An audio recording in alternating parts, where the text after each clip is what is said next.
આદરણીય મુખ્યમંત્રી શ્રી ભૂપેન્દ્રભાઈ પટેલના અધ્યક્ષ સ્થાને આજે સ્ટેટ ઇમરજન્સી સેન્ટર પર રાજ્યના તમામ વિભાગો,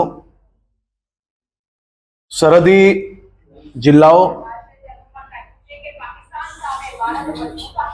સેનાના અધિકારી, બીએસએફના અધિકારી, કોસ્ટગાર્ડ, નેવી, એરફોર્સના સૌ અધિકારીઓ જોડે એક મહત્વની સંકલન બેઠકનું આયોજન કરવામાં આવ્યું હતું. આદરણીય મુખ્યમંત્રીશ્રીએ સૌ ફોર્સીસના અધિકારીઓને રાજ્યના સૌ નાગરિકો વતી અભિનંદન અને આભાર વ્યક્ત કર્યો અને સાથે સાથે આ તંગદિલીની પરિસ્થિતિમાં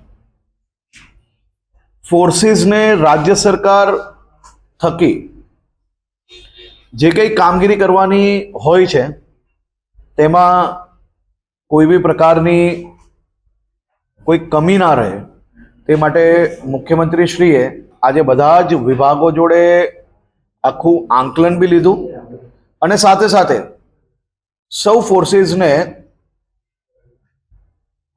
સંકલન દરમિયાન નાની મોટી કોઈ બી તકલીફ હોય, જે સિવિલિયન્સ તરફથી મદદની જરૂર હોય, આ બધી જ વાતોની ચર્ચા આ બેઠકની અંદર કરવામાં આવી છે.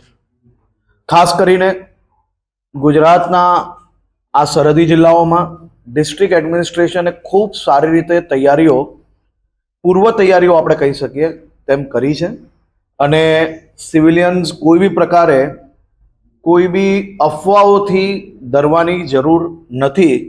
સંપૂર્ણ સાચી માહિતીઓ એ ડિસ્ટ્રિક્ટ એડમિનિસ્ટ્રેશન દ્વારા સમયાંતરે સૌ લોકોને જરૂર લાગશે ત્યારે પહેલેથી જ જણાવવામાં આવશે. આપ સૌને માત્ર એટલી વિનંતી છે કે ડિસ્ટ્રિક્ટ એડમિનિસ્ટ્રેશન દ્વારા કોઈ બી માહિતી આપવામાં આવે તો એને સંપૂર્ણપણે પાલન કરજો. આભાર.